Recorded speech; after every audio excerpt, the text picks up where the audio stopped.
Yeah, I don't see any words. I don't see any words either, but we definitely are. Thank you guys for tuning in. This is the Unk Phew podcast. I'm Unk. It's like I'm Phew, and this is Unk. Introduce yourself. Uncle C Note, aka Chris Heidelberg. Nephew. Thank you. What's up? What's going on? Just chilling, man. You know what I mean? We come to y'all every week where we talk politics, sports, sometimes a little relationship, but definitely social issues that affect us in our community. What's good with you? Right on. I just been chilling. Been taking it a little bit slower than I normally would during the year. So kind of just kicking back, just looking at all the aftermath. I had to take a break from all the crazy stuff that's happening. I feel like every day is crazy, so you kind of gotta, pick through the garbage. Right. How was your Thanksgiving? Thanksgiving was smooth. Went to the moms. Everybody went then. Hopped around. I wasn't in the mood to hop around, so. But yeah, we had a good dinner. Good dinner. What about yours? It was good. I was there. I don't know. I don't. No. It was all good. We had fun. I didn't know what you did after. I didn't know what you did after. I did a couple houses afterwards. Went to your uncle's, your two other uncles' cribs. Chilled out a little bit. Didn't do no drinking though. Just had a glass of wine at your mom's and a beer at Uncle Nige, and that was it. Then went home. Okay. Went to sleep. Got up at 4 in the morning. At 4 a.m., huh? Yep. That shit crazy. So, it's the life, bro. It's the life. Yeah, man. So, a couple things real quick. Just want to get out of the way. We ain't going to get too deep into it, but how about them Cowboys? Oh, man. Those Cowboys, number one, I'll have to go back to the Eagles game because I was just bullshitting, and I didn't even know you were out there until like a day before. Right. I was like, let's do the podcast, and then you were like, nah, not this weekend. Nah, not this weekend. I'm in Dallas, baby. I'm gonna be over here in Dallas. I was like, oh, what for? I'm going to the game. I'm like, oh, that's fire. So for that game to be against the Eagles, and also you guys win in the fashion you did, because I kind of watched the morning games because that's what my team plays, right? And I looked over and it was last I saw was like 21-0. So I was like, oh, it's a wrap. It's usual Cowboys. I wake up to 21-21. I was like, what the hell happened? So and I'll let you finish it because you were actually there. You were in the building. I actually FaceTimed you right before the game was coming on, and I saw that you were already in your seat. That's how you know you old. You get to your seats early. Early. I didn't want to miss an ounce of the festivities.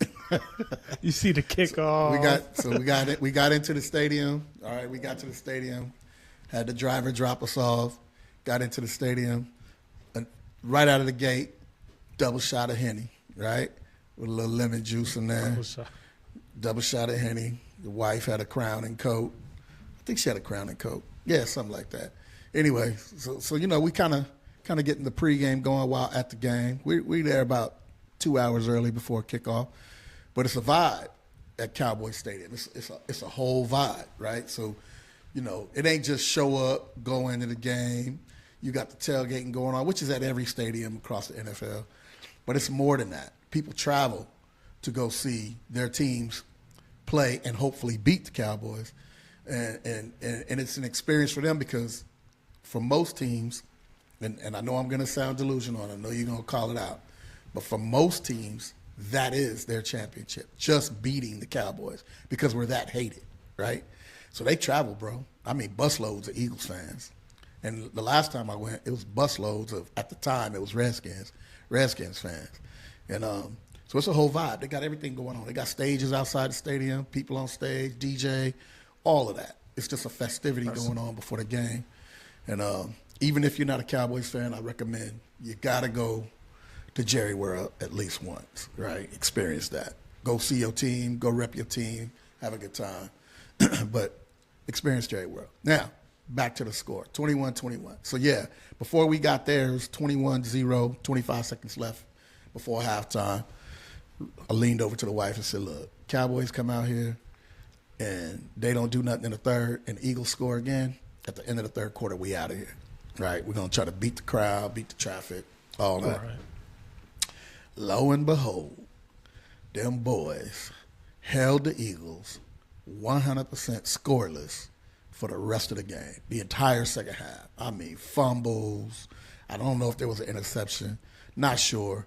But they put up 14 points in the second half. They did score 7 points before halftime, and before it went into halftime. But they put up 14 points in the second half, right? Touchdowns. And then capped it off with a 46-yard field goal from my man, Brandon Aubrey. So, yeah, bro, great game. Energy was high. Energy wasn't so high in the first half. I mean, Eagles fans was talking major shit, right? Rightfully so. They was in our ass. They was in our ass. Yeah. They was talking. I'll talk blood. shit. Them fans know how to get at you and get it right up under your skin where it's hot, right? Yeah. But when it flipped, they couldn't take it. They start exiting. They just long faces, hands in their pockets, shoulders drooped forward. It was horrible for them. And I loved every tough, second man. of it. It's tough when you talk the shit in the beginning and then it comes back to bite you. Yep. Yeah, I talk shit to Cowboy fans just for free. Like our team's not even playing y'all. Who we don't doesn't? even remotely play each other. Who doesn't? Everybody talks shit to Cowboy fans for free. It's because you know be why? saying Cowboys fans be saying shit that like this is they our don't year. need to say. Hey, here's the thing, though. They don't need to say it's our year every year. Here's the thing, it's though. annoying. Here's the thing, though. We don't even half the time we don't even say it. We don't even say it anymore. And you know what happens? Y'all, other fans of other teams, always immediately start talking shit to us when you find out we Cowboy fans.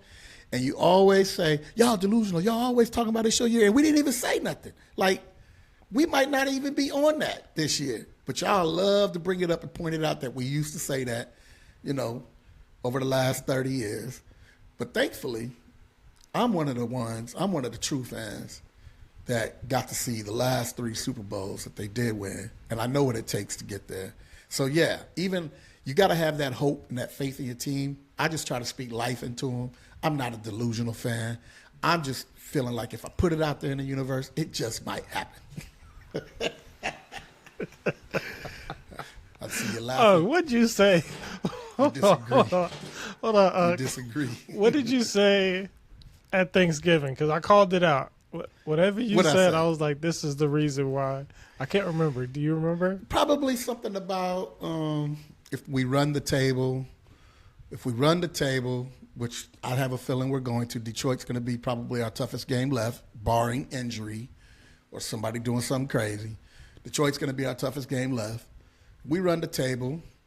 We have a really good shot of not even tying the division, but taking the division. We have a really good shot of that. And then getting in the playoffs. And then it's anybody's move. Anything can happen. Any given Sunday, boy. So. Yeah, that's not what you said, but whatever you said, it was wild. Well, that's what I'm saying now. And I let you know, and you was laughing. I remember that. That's what I'm saying now. I was like, this is why we hate y'all. I don't remember what I said. No reason you offered up some And if I information. do remember, I'm not going to tell you. Giving you It's no okay. ammunition. Everybody knows what I'm talking about. You guys talk way too much stuff, and then the I team. don't think It's we like do. I think the Cowboys fans are kind you of guys talk. Okay, I'm the gonna give you an nicest analogy. fans. You guys talk as much as like what the Warriors fans did when the Warriors were winning, but the only difference is y'all are missing the winning component. Like Listen. you have to. Your team has to win in order for you to talk maximum shit. So each Define year there's winning. 2 teams talking maximum shit. Define The winning, bowl. though. You gotta go. You gotta go. You gotta But- go to the bowl, or you have to go to the bowl. But You don't have y'all to talk shit win. too? Don't y'all talk shit too? We do, but we know, Wait, right? hold So on. like we're not deep Hold on. into the second half of the season talking shit like y'all, Hold on, though. Hold on. Y'all talk shit too. and we're Every- more every- realistic. Every team's fans. We're more for the most part, realistic other about than the our Browns. outcomes. I don't know. about our Ravens fans predictions. really do believe that they got it like that. I think every team. You know who was Yeah, worse but they than us? in this millennium they've been to the Super Bowl They have. a lot of times. It's all good. And It's won. all good. They're the reigning champions right now. But so. there are teams that have never been there that still talk shit. So, I mean, I know we get the bad rap. Nobody but that's why listens we're to those America- teams. But that's why we're America's team. And we put because we are put the Dallas team. in that category because you guys haven't been there for so long. But it ain't because we haven't been there for so long, because there are teams that have never been there or that have been there that have not been there longer than us. Nobody talks about them. What it is because we are the most hated team, because we are the most popular team. Let's just call it what it is. It's because you We're not guys the most popular team? talk. Those Are we other not the most teams don't popular be team? talking like y'all. That's It doesn't what matter. It is. I asked the question: are we or That are we does not matter. the most popular team? You can answer or not answer. A non-answer tells The, me the yes, most though. popular team, popular in what? Yes. Who's measuring the popularity? Okay, fan base. Who has the largest fan base in the NFL?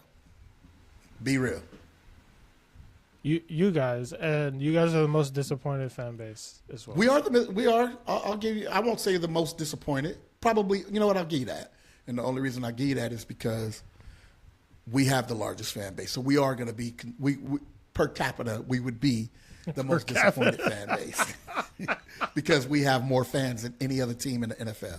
But I also will say this. I also will say this. Nigga. Hey, stick with me. We also talk politics. I got to inject it. I also will say this. We also are the most popular team because we are the most profitable team.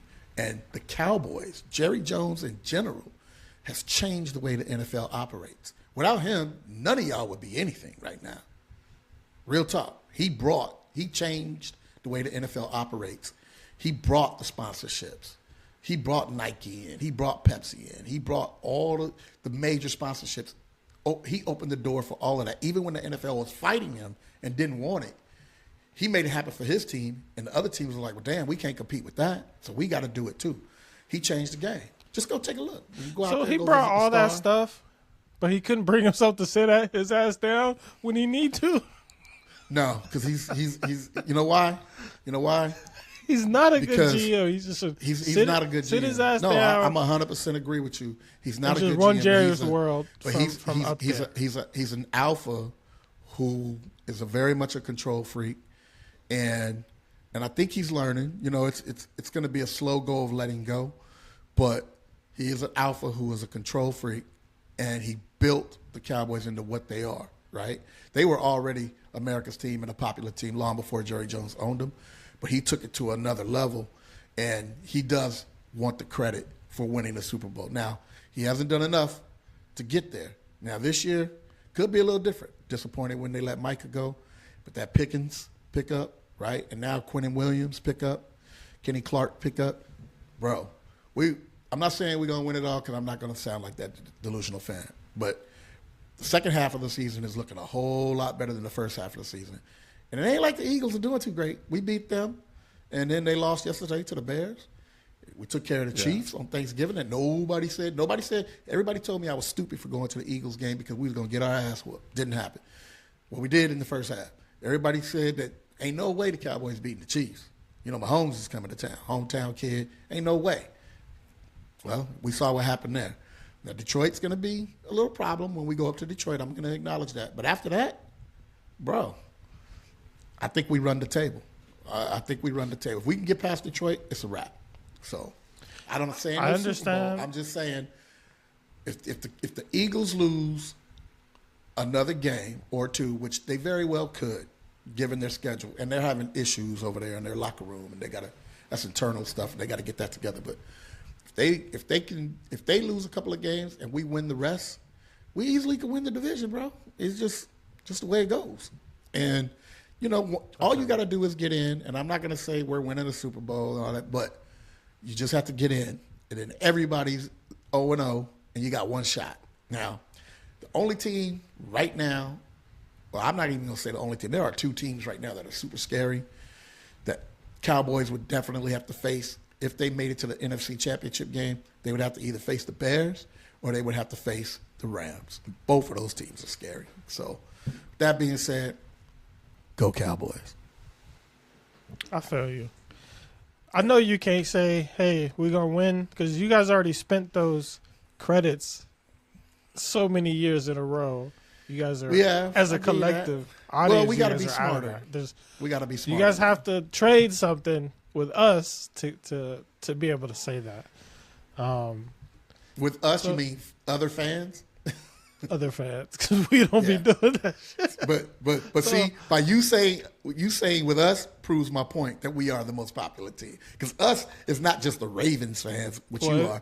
Us is all other NFL fans, not Cowboy fans, which I get that.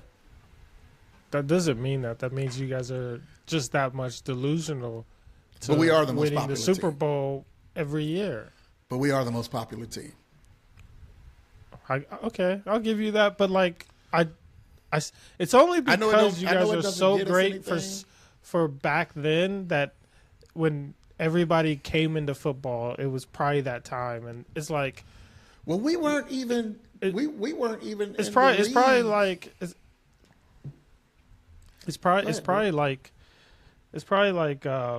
the effect of being the dynasty in the 90s, and everybody, they said cocaine and the Cowboys went together, so everybody doing cocaine is Cowboy fans. Hand in hand. So I won't say the fans were doing cocaine. And then those people had children, and then those children had children, so they pass it down. So that's kind of why. I don't think you guys are not gaining any net new fans. You guys are just existing off the legacy. We are gaining new fans. Listen, I've never. My father. If somebody's born in the lineage, that's not a new fan. My father did not touch a drug. Has never touched a drug in his life. But he's from Texas, right? Illegal. Yeah, he's from Texas. But he's never touched a drug, so you can't say he was on cocaine. Not every Cowboy fan was on cocaine. Now the players, in the 90s, the players, Michael and them. I said every cocaine at the time. Every cocaine fan was a Cowboy fan. Everybody doing cocaine was a Cowboy fan at that time. If they wasn't already a fan of something else. I could give you that. They probably were. So, and it's all good. We'll take whoever. Come as you are. I just think maybe there's a shot that you guys can make it. You guys do look really good this year, especially these last two games. I thought y'all was gonna lose both games. I'm gonna be straight honest. I honestly did. I honestly did too. I honestly thought that, we would probably lose, but I wanted it to at least be competitive. You know what I mean? Just trying to build for the next season. And it looks like they've figured out the defense. We got some key players back. We made some trades. So they finally kind of got the defense rocking and rolling, especially in the second half of games. It's like they got to get warmed up a little bit. Hopefully that goes away and they can play consistently like that all game long for these last 5. But I think we're on to something, bro. Okay. Yeah, me too. I really like it. Enough about the Cowboys, though. Let's get on to these Ravens. We're only doing Ravens because that's my team. So we were looking shaky in the beginning of the year. I really didn't. We still don't have an O-line.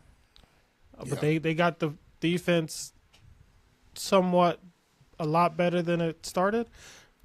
And then we have our offense hasn't quite come together, but we're on the verge. And I think we probably could do some damage in the playoffs if both those elements, defense and offense, come together. If we Right. get back to doing 40 points and our defense is shutting down, we're unbeatable. But we have some things to work through. So yeah, our O line is going to be our biggest hindrance, but we'll see. Yeah. You know, depends Well- on if Lamar get to the playoffs and then say I'm gonna show out the way I know how, and we get a lot of good play calls on the offensive side that's beating the defense, and our defense Right. holds up. That's the only way we'll probably win this year. Right. No, I mean, in real talk, you know, I'm a Lamar Jackson fan, so I'm always rooting for him no matter what. There's nothing to hate about the Ravens, you know what I mean? There's nothing to hate about them. So, you know, when Terrell Suggs was there, you know what I mean? Hometown kid from Arizona. You know, I root for all Arizona players, no matter where they are around the league. I root for all Arizona players. You know what I'm saying? So, but Lamar Jackson, he's the dude, and I hope it doesn't happen against the Cowboys, but I do want to see that brother win a championship. I think he deserves it. I think he's just never been given the credit as a real quarterback when he first came in the league. So I'm hoping that you know he can make it happen. But yeah, man, if the defense, it seems like the defense is kind of getting together, but you know the offense just isn't as consistent as they should be. You know, with him being hurt a little bit this year, and you know it's a down year for them, and there was high hopes for them. I really thought that they would be the team coming out of the AFC, and I'm not saying it's completely over, but I don't know. AFC seems a little more wide open than the NFC does, though. What do you think on that? AFC is completely wide open. I don't know another. NFC is pretty tighter. It would be a crazy game if it's Cowboys versus the Ravens. Right. And if it's Cowboys versus the Ravens and y'all win some money, just holla at your boys, because we want some of that money. We the only ones called it this far in advance. Right. Holla at your boys. But I got Ravens on top. I'll put that. If the Dallas get on top, we'll never hear another word again. That's all they got to do is win in this millennium, and Everybody will. they can do 100 years from now and be straight. Yep, everybody would shut their ass up. I was gonna say something else, but everybody would shut their ass up. So, and that's all Keep I it want. PG, I just Keep want to it shut the PG. haters up.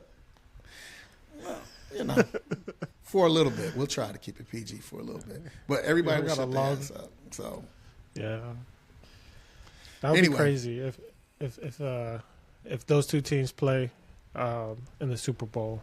So I mean, I might. if even they make do, you that heard bet. it here first. To be honest, I might go to one of the betting outlets and make that bet. You know what I mean? Just it's a little bit of a delusional bet, but wow, what if it hit? That'd be crazy. any given 'Cause I know Sunday, that's you a don't know who's super- gonna win. You don't. It's a super long shot, but I'd be down to make that bet.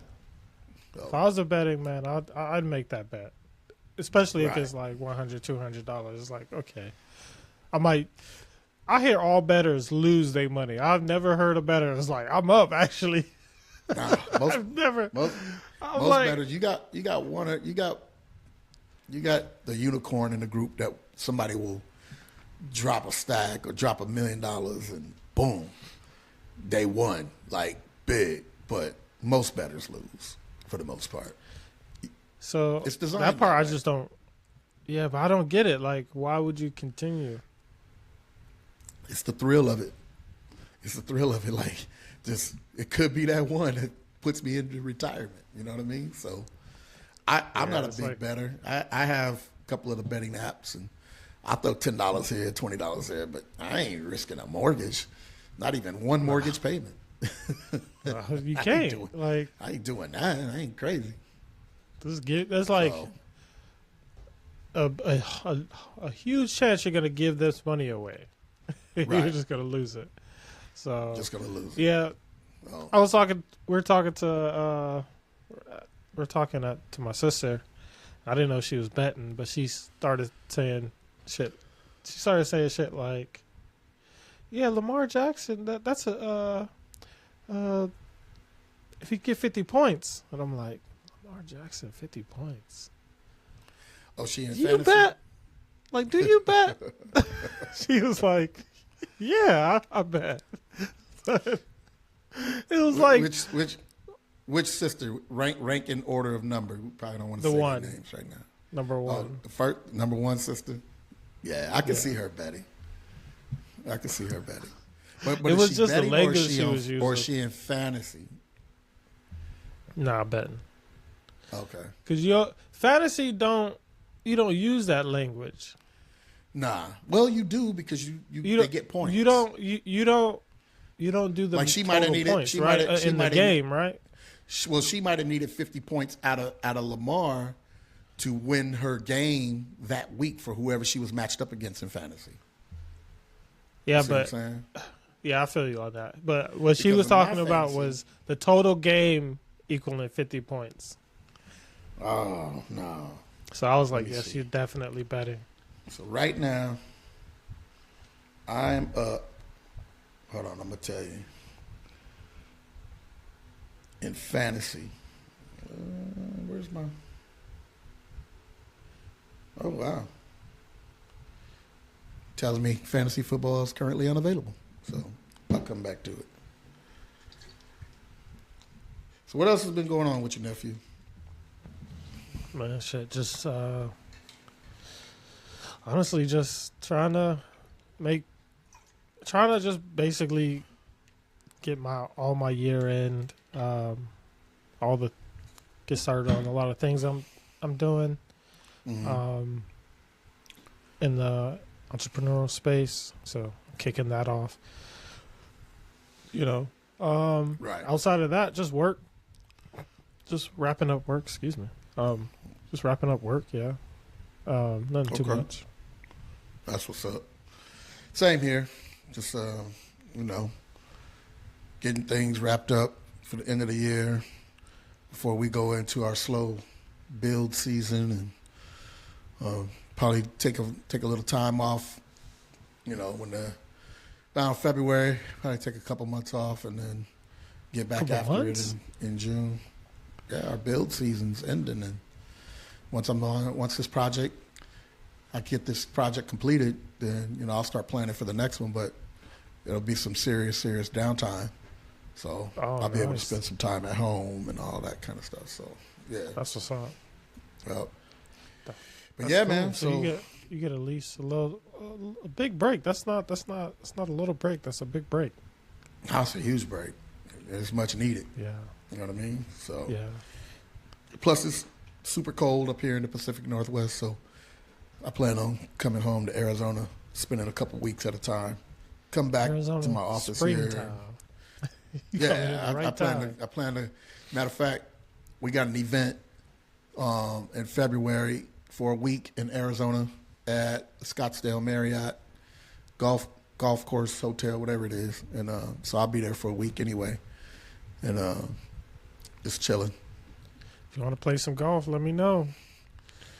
I got my club sitting at the house. I mean, for my group, we're supposed to have a golf day, but yeah, I'll be there for a week. You got clubs? I got some clubs. Yep. Okay, all right. We have By to the put it time you together. come here, I might have some better clubs. So we'll see. That's what I need to do. I need to get better clubs, but I'm not going to get better clubs until I get better at golf. Because to me, that's a little bit of a, I don't pull them out enough. So I got used clubs that I bought off of Uncle G. So I need to pull them out and put them to use a little bit. And then once I get good at it, I'll get some better clubs. I'm just going to Costco, man. Costco got it, so I'm gonna just try to go to Costco. Get it fitted, and because I got some fitted used for your clubs I club. got from a garage sale. They're all terrible. Yeah, and they don't fit you. There's a whole thing around getting your clubs fitted for you and all that kind of stuff. So yeah, I feel you on that. So what's going on in the world of politics, man? Let's talk a little bit about them politics. Politics, man. It seems like every day it seems like the Republicans, you know, I seem like they got word that like um, I was gonna put some political memes out there that probably was gonna hurt them. Mm. The GOP stand for Guardians of Guardians of Predators. Yep. No, let's call it what it is, though. Let's just Guardians. They changed they too quick, and I was like, damn, I can't use that. Pedophiles. Use that no more. Guardians of pedophiles. Yes, that's the one, not predators. Yeah, at the moment you can't. I mean, you still could because realistically, they tried. They tried really, really hard to help whoever's in those files. They really tried to help them get away with something and block anybody from knowing what was going on. And the king, he pivoted because he knew what was going to happen. He knew there was no win to this, even after locking up one of the House of Representatives in the Situation Room to try to get her to take her name off that petition to release those files to put it to a vote.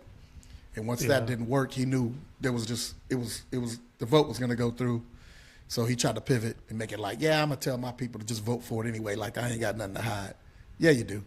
And I don't trust that because y'all had plenty of time to get a lot of stuff out of those files. So exactly. And they got 30 days to release them, which they're probably going to say, oh, we got Democrats under investigation, so during the investigation we can't release them. But if they do, they cleaned up a lot of stuff. I wouldn't trust it now anyway. Yeah, I don't. What I would trust is what's coming from the Epstein estate, from his family, what they're releasing. Yeah. That's what you got to trust. That's what you really do, because like you can see the play, but it's like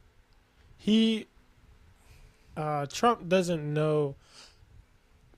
He doesn't understand that we can see him. We can see you. You're lying about. You're gaslighting us about these prices, bro, at the grocery store, and we can see you try to stop this from coming out. We can see, and then we can see you when you reverse your course. We can see you when you say, why are we still talking about this guy Epstein? Is he dead already? Like, we could see all of that, and it's so crazy that how are you carrying on lying to people? Not only lying, just you're trying to gaslight, and you're making it look like you got something to hide, even if you don't got something to hide. So normally people that don't got nothing to hide be like, I'm doing that, or this is how much I'll release. Like, they're not going to go to great lengths to try to release it. And some people say he shut the government down, not even going to meet with the Democrats. We can see you. We can see you doing all these things. So he definitely did that. It's crazy. It's like, you shouldn't have been in those pictures. Like, I don't know how you're friends with somebody for 10 years living next door. I've never lived next door to my best friend of 10 years and not know what he was doing. Like, right. Yeah. Like, we're American. We can be dumb sometimes, but we not dumb all the way through. On that note, they count on us being dumb. They know that we're not, but they count on it because we've excused things for so long, for so much in the past. They count on us being stupid. So they just say whatever and just, I'm going to say whatever I want to say. They walk off camera like, whatever, believe it or not. And if they say it enough times, that's the old mantra. Just keep saying it to where it makes it exhausting to fight against, and then it just becomes the thing that they're saying. And exactly, we're smarter than that, and I think they know that we're smarter than that. And the main thing is this: what people don't talk about enough when it comes to the whole Epstein thing is, like now with the whole, it's a Democratic hoax. Hold on, homie. Y'all called for this. Y'all ran on, you and everybody that ran under you on the Republican ticket. Y'all said that y'all was going to release the Epstein files. Y'all are the ones that said that it was Democrats and it was the deep state and all of this stuff in those files. You guys are the ones that got your base all ginned up, got MAGA all ginned up that they was about to really have some deep shit on the Democrats. You guys, including all of your podcasters, all of your content creators, the whole MAGAverse was saying that this was going to be something that was going to bring down the deep state and the Democrats, right? And so when they got in office, they were like, okay, they moving in with lightning speed on shit, right? They slashing, they cutting whatever they want to say, Doge, cutting the government, slashing things, saving money is what they proclaim to be doing. You know what I mean? Shutting down agencies and all that kind of stuff.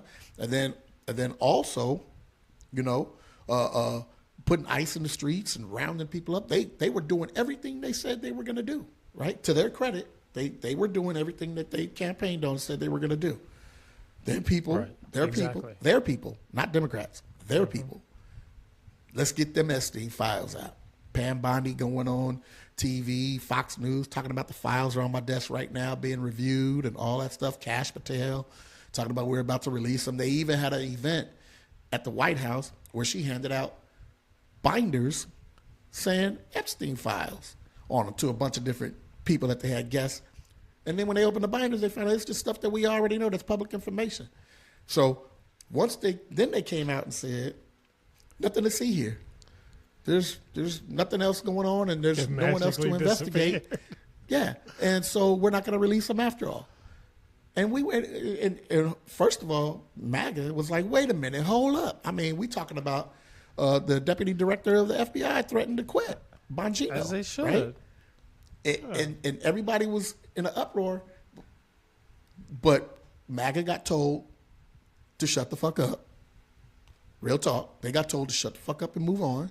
And the Democrats said, nah, we ain't letting that go. Y'all started it, we gonna finish it. So let's see what's in them files. And they are fighting tooth and nail to not show you, especially after Trump's name is all up and through them files, right? So there's no way you. That's where we are with that. There's no way you could deny that. That's crazy because Trump ran. Trump was he's not a career politician. So he was more of coming from the business world, but I really think he's like a really good marketer. Like he's a great marketer. From business perspective, the marketing is probably where he's best at, right? Like he'll go get like a builder and then be like, look, I'm gonna just put Trump on everything. That's it. And make it look Trump rich. ain't built no buildings, he just slaps his name on them. Yeah. so buys them if and you slaps go his name on them. Right. So if you go to if you go out and you campaign in the very beginning, he's saying, I'm not a politician. I'm going to do what I say I'm going to do. And he's largely done that. He's out of all, like compared to other presidential campaign candidates. Sorry, when they campaign, I'm tripping on my words. But when they campaign, we're used to them not doing what they were going to say during the campaign. We're kind of mentally trained, like, half this shit ain't going to happen. Right. Maybe one thing, maybe. But all this shit you saying on the campaign trail, nah. But with Trump, it was a little different. He did do what he's going to say. So I knew it was a problem when he declared that he was going to run again. He's like, his first thing was like, I'm going to go against the deep state. But like, we're like probably not even a year in, and the deep state ain't. Are you the deep state? Because it ain't deeping no more. Like either you cut it and then you turn yourself into the deep state. Because like shit's not adding up. Why aren't these files out? You guys campaigned on them. Maybe, I don't know if like the Biden administration got a copy and y'all just like, oh, we're gonna release these. Oh, we actually can't because we gotta take shit out. But if we take shit out, another copy from Anonymous is going to drop. Like, who knows? Like, maybe Exactly. that's what they're kind of up against. But ultimately, there's no way that we believe you, that you were ever involved or didn't know anything about it, and Nah, that they you knew.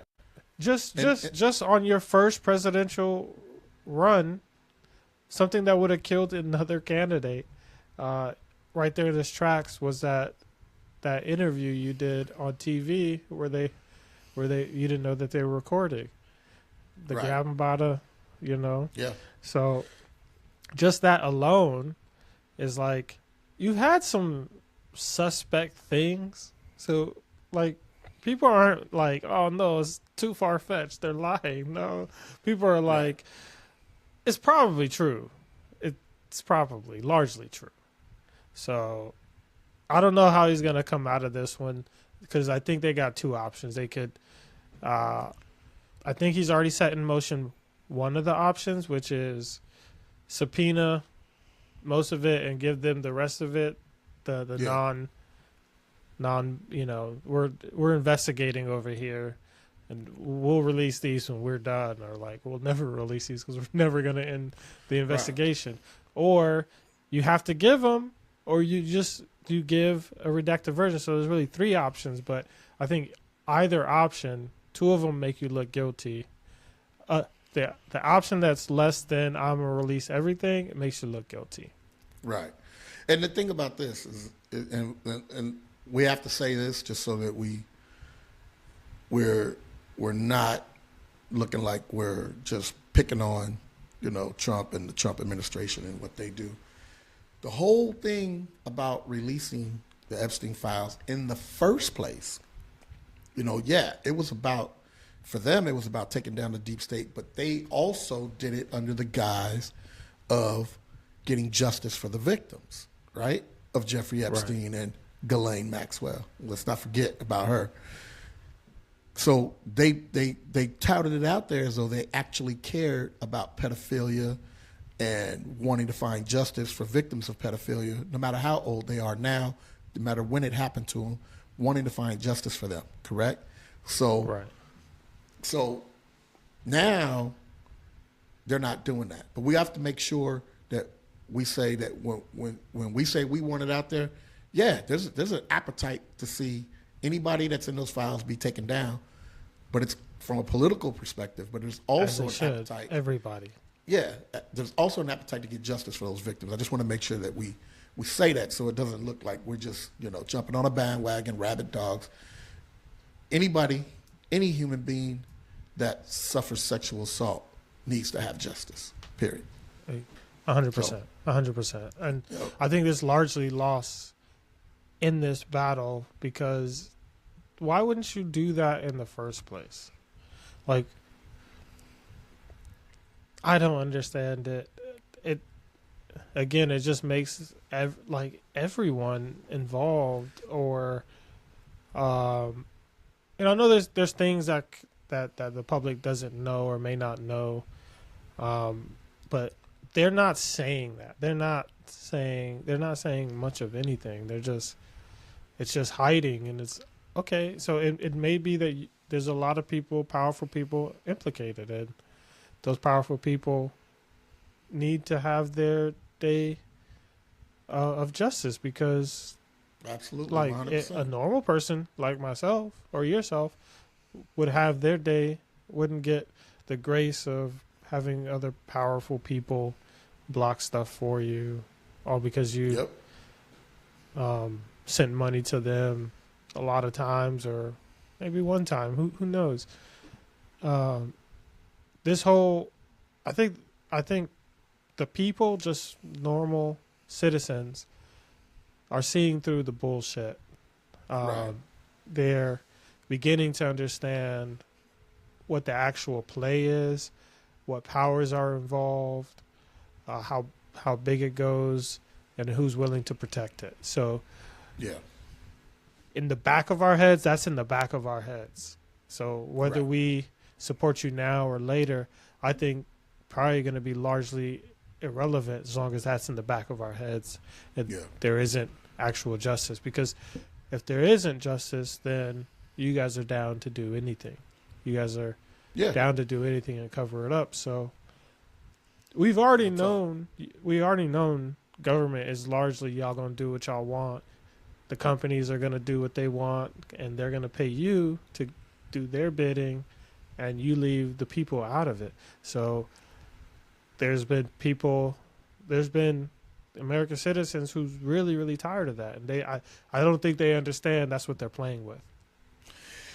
They don't, or if they do, which is very, you know what? No, I'm not even going to say if. They understand that. Right now, they don't care because they have a plan in place, and they feel like if I can see this plan through, right?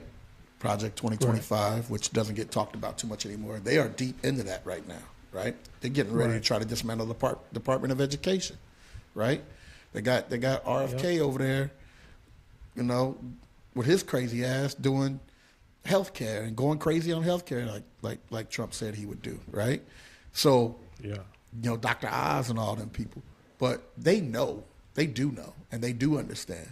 What it is they're hoping that what they can do is probably rig some elections, right?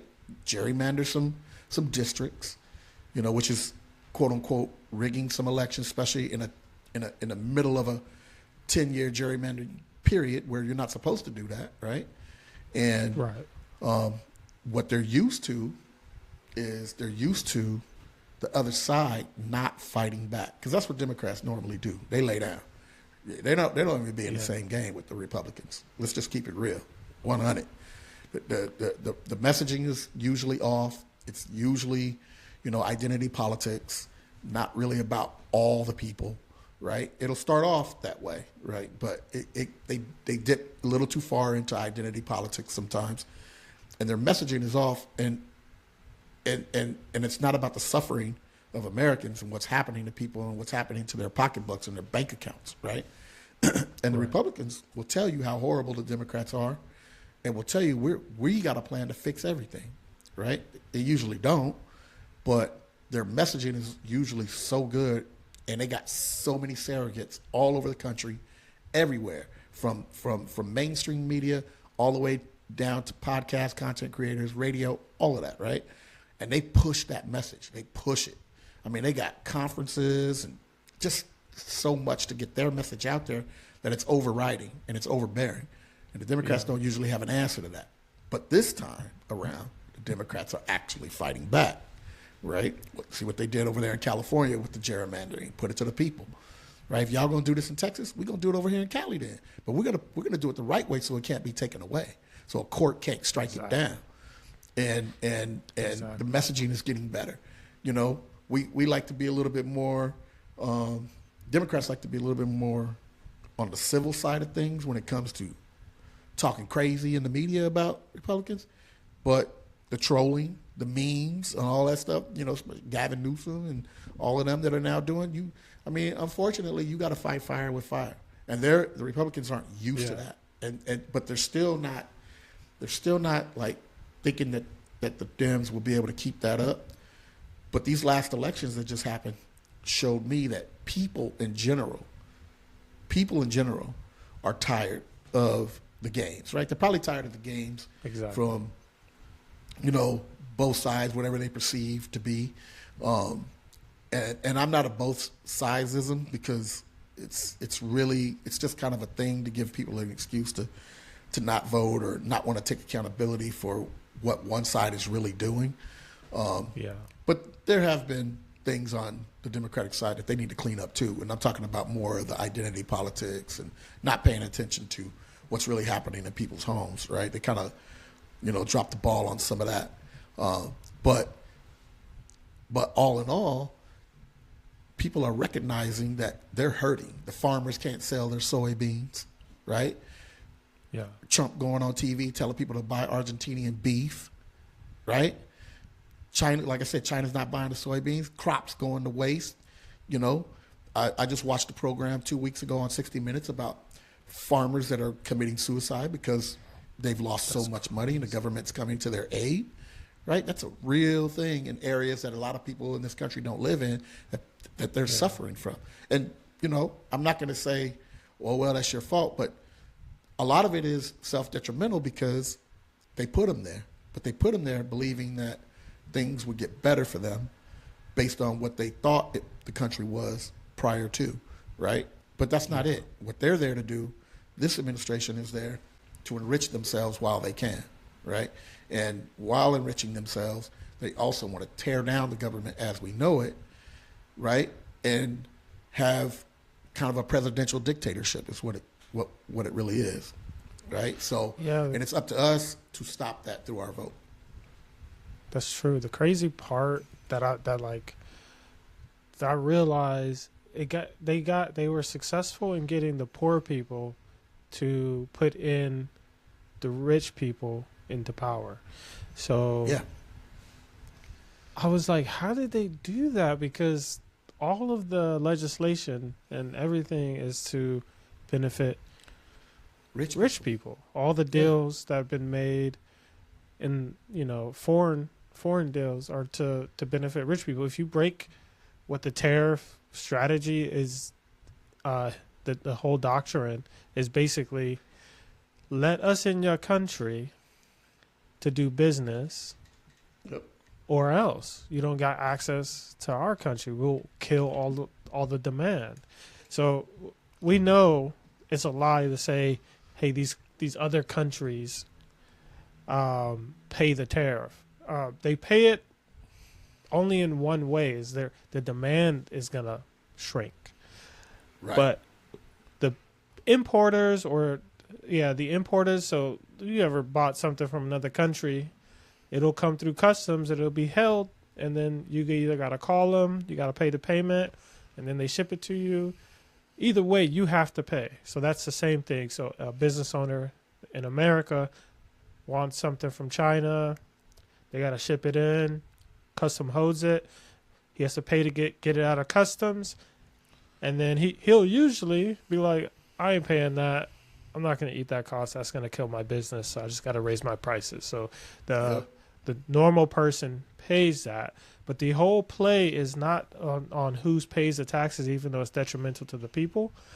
The whole play is to get countries to open up their economies to American products, only enriching these big American companies who has the reach and the means to go into other countries day one and start selling their products. So we are particularly not getting anything of value. There's no way we're going to be able to simultaneously bring these jobs back, manufacturing jobs, at the same time work towards robots. Like it doesn't make sense. What are we bringing them back for the robots? I mean, at that point, just build them. Like you don't need that. So it's really just a shakedown on a global scale, and we're the ones paying for the shakedown. So I think people are starting to understand that and understand, like, hey, inflation's on the way back up. It got down, but it's on the way back up. And you said we should be better by now. Right. None of this is gonna happen. So once the people really fully see, they just did the bidding for the rich people. The rich people ain't gonna come back and do bidding. They're gonna give you a crumb and then run off with the 99%. So that's kind of where we are with that. And to really cap that off, that point, there are recipients of that pain, right? And yes, all Americans are recipients of that pain, but Black Americans are especially recipients of that pain, of these policies that they're putting in, right? Who do you think dismantling the Department of Education is going to affect the most? Our communities, right? Where our people are from, right? Yeah. We could just say poor communities, but Black people especially, right? That's going to pull those good teachers that we do have left out of those schools to go work at schools that are paying more because the money's going to go away, right? The dollars are going to go down. So Right. and then sometimes some of the stuff they do is intentional to be hurtful to the black community. Okay, and let's just keep it 100, right? When they talk about welfare with the government shutdown and all that, who do they usually try to say is on welfare? The main recipients of welfare. They have Black a black queen, the welfare queen. It's a trope, No, but it's definitely it a ended trope. up hurting them too. Well, it always hurts them too, and they don't. Either they don't know that or realize that, or they play ignorant to it because it's cool to have that to talk about and put out that racist trope. You know what I mean? Welfare queen and all of that. If you can't afford kids, don't have them. Blah blah blah. Okay, but they're on welfare a whole lot more than we are, and I'm talking about white folks, right? And so, but it's always an image of what it's going to do to us and who gets more of the benefits in this country. You know what I mean? The whole lie about illegals getting welfare and illegals getting health care and all that other kind of stuff. That's all made up stuff to gin up, the racist side of their party into voting against their own self-interest. And that's exactly what they do. And you can tell them to you're blue in the face because we did it during the election that you are literally going to vote against your own self-interest. And they just look at you like you crazy and then do it and then feel the pain 9 months later, 6 months later, 9 months later as of now. And then they're like, well, wow, this is crazy. This is wild. 11 months, whatever we are at this point. But now they're angry about it. Not everybody, because he still got some riders. You know what I mean? He still got some people riding for him. But for the most part, they're angry about it. It's hard to And defend. now they want. It's hard to defend. You can, even when you try.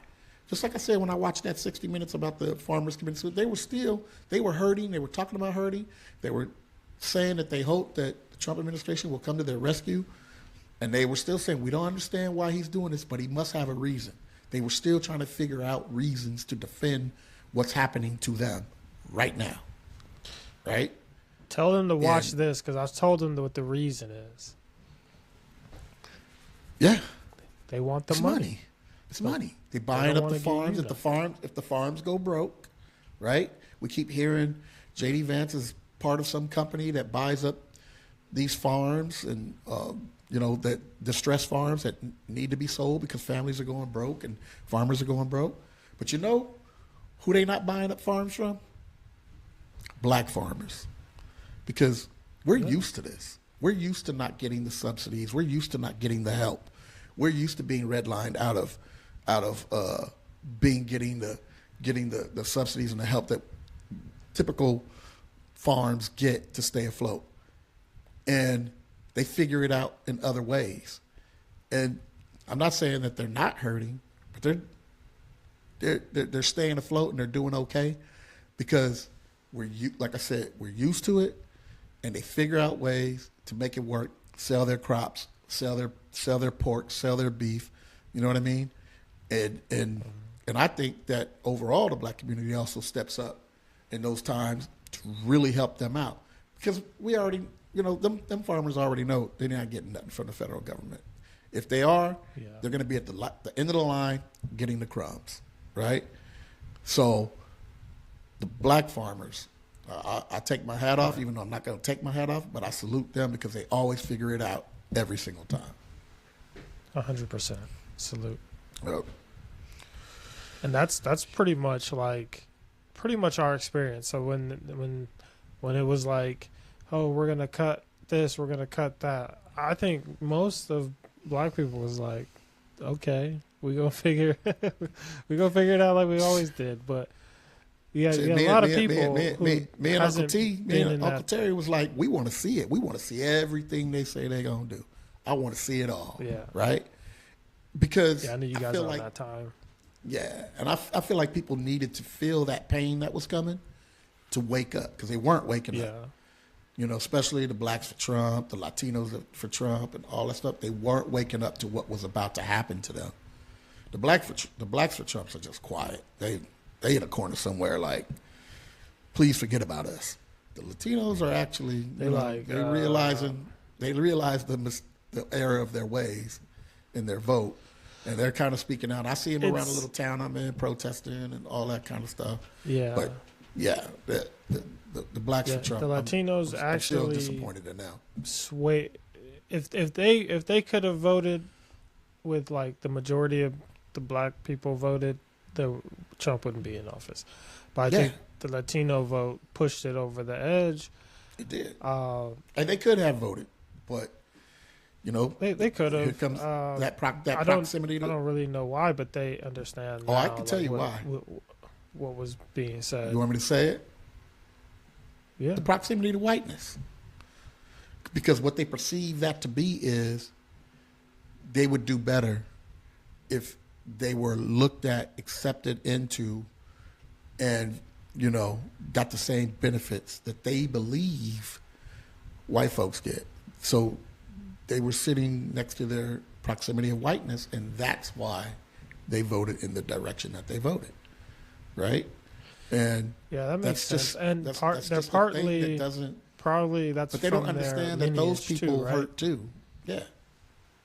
Yeah. So there's colonizers that came to their land and made them half white. So it's probably the affinity on that part. Either way, I was looking at what Trump was saying, and I couldn't understand why you would do that, other than there's a lot of y'all coming over here. Y'all gonna mess it up for some of us, so we're gonna make a distinction. We're gonna draw the line in the sand. I think it may have been that versus that was a hey, big we piece agree of with it. everything else. Hey, Trump, we're over here with it. That was a Don't big mess with piece of us, it. but take them. That's a huge piece of it. So in a sense, they sold racially their own people out. Now, nationally, they look like, hey, we're Americans and they aren't. And that's the line in the sand for them. Racially, ethnically, they sold their own people out. Nationally, they're like, it don't matter if we basically got the same blood coursing through our veins. They could be our family members. It don't matter. They didn't come over here the right way, so they got to roll and don't mess with us. That's essentially the way it went. So let's take a break. Okay. We'll be right back.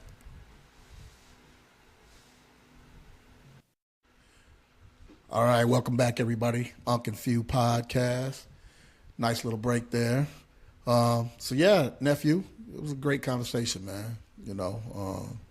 Started off with a little sports, dipped off into my favorite topic of politics, but I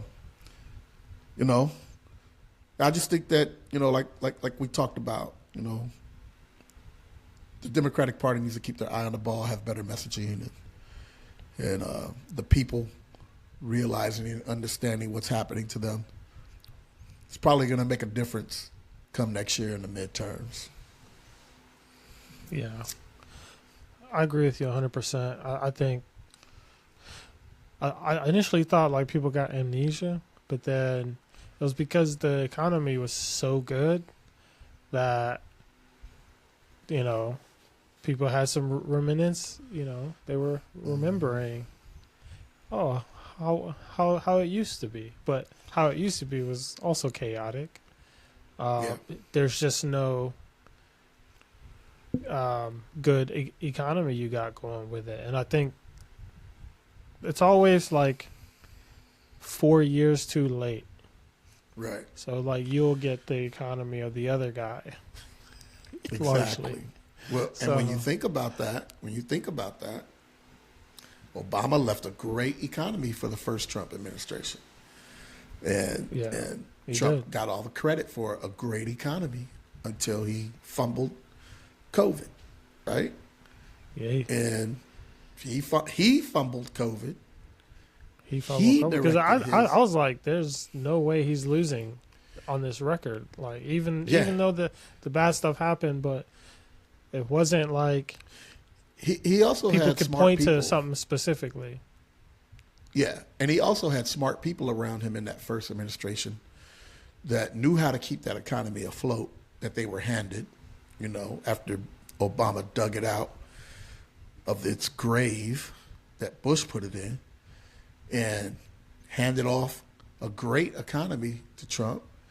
And he had good people around him. He had people that would push back and say no. It kept it going until he decided to go down the conspiracy theory route and all of that, and decided to jump on the wrong side of the COVID issue when he could have very easily just said, hey, let's do what we got to do to beat this thing, as opposed to diving into all the conspiracies about masks and this and this and that. And, even now with the whole vaccine thing, like, bro, you directed your CDC to come up with the vaccine, and then you demonized it. How are you going to demonize what you created, right? And made it like it's the and his followers are so locked in. All he had to do was tell them the vaccine is great, take it. But once you see people kind of like, I don't trust it, and you're like, you know what, I'm going to roll with them and not trust it, even though him and his family got it. That's 100% fact. Even though they tried to hide it, but they all went and got vaccinated. But it's your CDC that created it, so why wouldn't you have, right? And that's actually a great thing that he did by getting a vaccine going. I get, too fast, too soon, however you want to look at it. No trusting, especially the way our government has done us in the past, especially among black folks. But you at least tried, but you fumbled the bag on COVID, and that's what eventually lost him the election. And part of that fumbling the bag is, PPP loans and, stimulus checks and all kinds of stuff like that, which then's going to raise inflation, and we got to pay it all back somehow. And guess who gets to inherit that? Biden. So it made it look like the Biden administration had a bad economy, which it was really left over from Trump. Then Biden was starting to roll and pull it out. It was definitely tough, and it was definitely bad. Gas prices high, food prices high, all that. But it was starting to make some changes. The inflation was starting to drop a little, right? And he was able to his credit, he was able to run on that. And people that don't really understand how politics works, they just blame the guy that's there, right? They give credit to the guy that's there, and they blame the guy that's there. And I get all that because we're not locked in enough, and we didn't pay attention in civics class to understand how politics really works. So it's really the it intersection of like politics and the economy, like knowing like how much money we had to spend. And this was on a global scale, so it wasn't just the U.S. having to spend, like print money and stimulate the economy. It was pretty much the de facto, hey, the economies fell over. This new bug is kind of making sure that we can't really be around each other. So a lot of the production side of things that require that aspect is hurt. So which is going to have a trickle down effect for the entire economy. So the best thing we can do right now is to give people money, print money, so we can give people money so they can pay their bills and we can keep this thing going. So with that, you just added this much money to the economy. It's going to raise prices of everything. It's going to, and this is where a lot of that excess money ends up in the stock market, because there's people that's like, you know what, I got 2,000, I got 50,000 left over from this money, depending on which route you took. I needed to put it somewhere. I'm going to put it in the stock market. So that's why the stock market and the real economy is at a disconnect, because there was just so much money put into the system. So knowing that, okay, these economic choices that we made to spend due to some catastrophic happening as a plague, is why Biden had such a hard time. The way they say it in politics is, oh, it's this person, oh, it's that person. They're playing off your stupidity. Like, oh, they don't have a lot to do with the economy unless it's fiscal or like deregulation and regulation. So if I regulate a product, I'm dictating it in some type of way. If I deregulate a product, I'm not dictating it in any kind of way on how it's supposed to be formed, used, sold, those things. Right. So I think people do need a little bit better understanding on how, like, what ticks the economy, like what is it made of, what's the different components of it, because the Republicans are saying, oh, but the stock market's great. Well, yeah, it's going to be great because all that excess money is there. So it's like, who's losing when no one's losing? No Right. one. No. But when the tide goes out, we'll see who's naked swimming. Because a lot of y'all are naked swimming right now. And I'm talking mainly to the investors that like to borrow on debt. That shit is going to crash at one point or another. And some of y'all going to lose y'all shirt. Real talk. Sorry for my Real rant talk. Nah, you about, good. about You the good. economy. Hey. Get yours out now, because you know mine is coming sometime soon. Very subdued today, but you know mine is coming. We're going to wrap it up, nephew. So next time we meet up, I think a couple good topics is when we're going to have to continue talking about what's going on in sports, NFL, NBA. Not paying a lot of attention to the NBA right now, but I will start as the NFL season starts to wind down. I am liking what I'm seeing from my Lakers, so just putting that out there. Get ready, and then continue talking about what's going on in the NFL. And then there's a topic that we're definitely going to cover. It's one that it's an interesting one. It's not one that's near or dear to me either way. It's an interesting one, which is the dynamic of kind of men versus women relationships right now, and how that all works, and how it acts, the gender wars, and how it affects the black community, right? The gender wars overall, and then especially the black gender wars. I was raised in a different era. Don't want to get into it right now, but when we meet again, it's something we definitely going to put on the table, and going to bring you from an old head's perspective and see what the new generation, your generation, and the one right up under you, how y'all are viewing things. So we'll definitely get into that, and sports, and depending on what crazy happens in politics, we probably touch on that too. So great show.